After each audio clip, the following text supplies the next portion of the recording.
friends, welcome back to my YouTube channel. Today I'm going to be doing an update to my board game collection video that I made almost 2 years ago.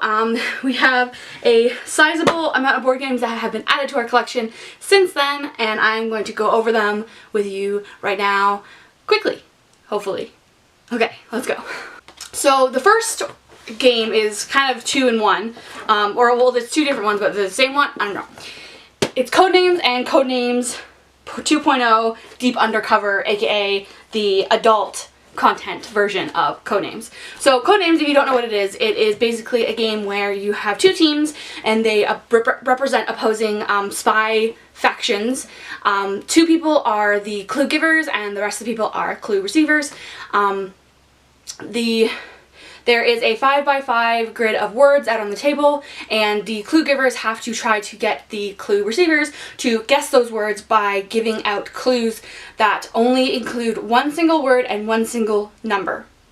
So for example, if the words moose, penguin, and shark were on the board, I would say animals 3, and then they would guess animals 3. That's a really easy example. It's a much more complicated game than that. But yeah, that's basically the gist of the game.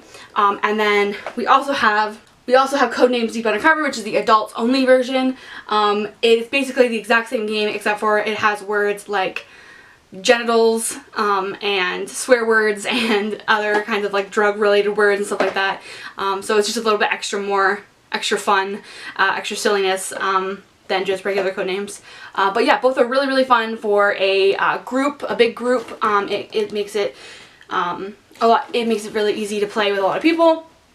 And yeah, I recommend them. Next one is a different kind of board game. It's almost barely not a board game, but that is Sherlock Holmes Consulting Detective. The reason why I say this is barely a board game is because there's not actually a board involved.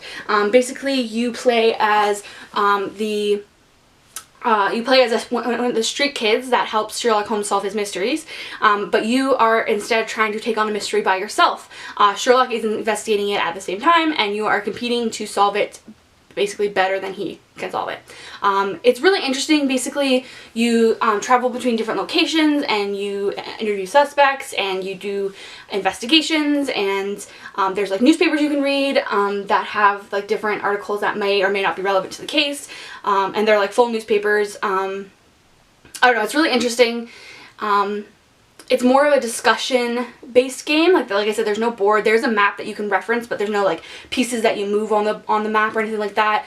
It's all just kind of like in conversation. Yeah, it's a really good game when you don't feel like really doing anything too complicated or setting up a board with like a million tokens or anything like that. Like, it's just kind of, like I said, a conversational game. There's a book that has all of the kind of like answers in it, and there's a bunch of different scenarios that you can play. So you can read.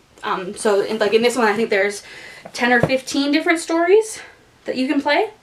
10 stories that you can play. We've played, I think, 3 or 4 of them so far and really enjoyed all of them. So. Next is the Castles of Mad King Ludwig.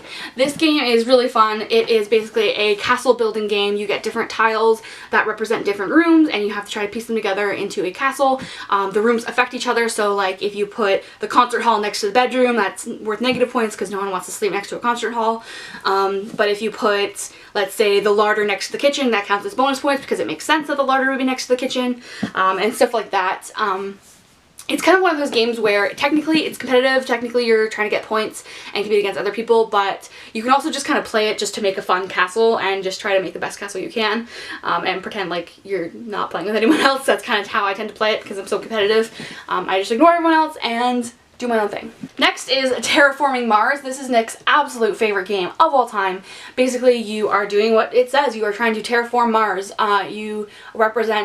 The different players represent different companies or corporations that are trying to terraform Mars and make profit off of it.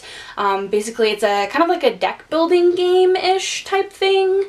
Not really, I guess. But basically, you draft cards and then you play these cards to either like build things or do different actions to Mars to terraform it. Like, for example, you can build cities, or like you can advance science and make developments and stuff like that. I don't really like this game. I actually kind of hate this game because it's very, very, very complicated. There's lots of different things happening at any one time, and there's a whole bunch of different like rules, and there's a bunch of symbols you have to learn, and it's really complicated. But Nick absolutely loves it. All his coworkers absolutely love it. It's like their favorite game of the moment. So it is well loved, just not by me. Next we have Zombie Road Trip, a post-apocalyptic zombie survival game. This game is kind of interesting. It's basically like zombie, kind of like Monopoly, kind of like Sorry or Trouble.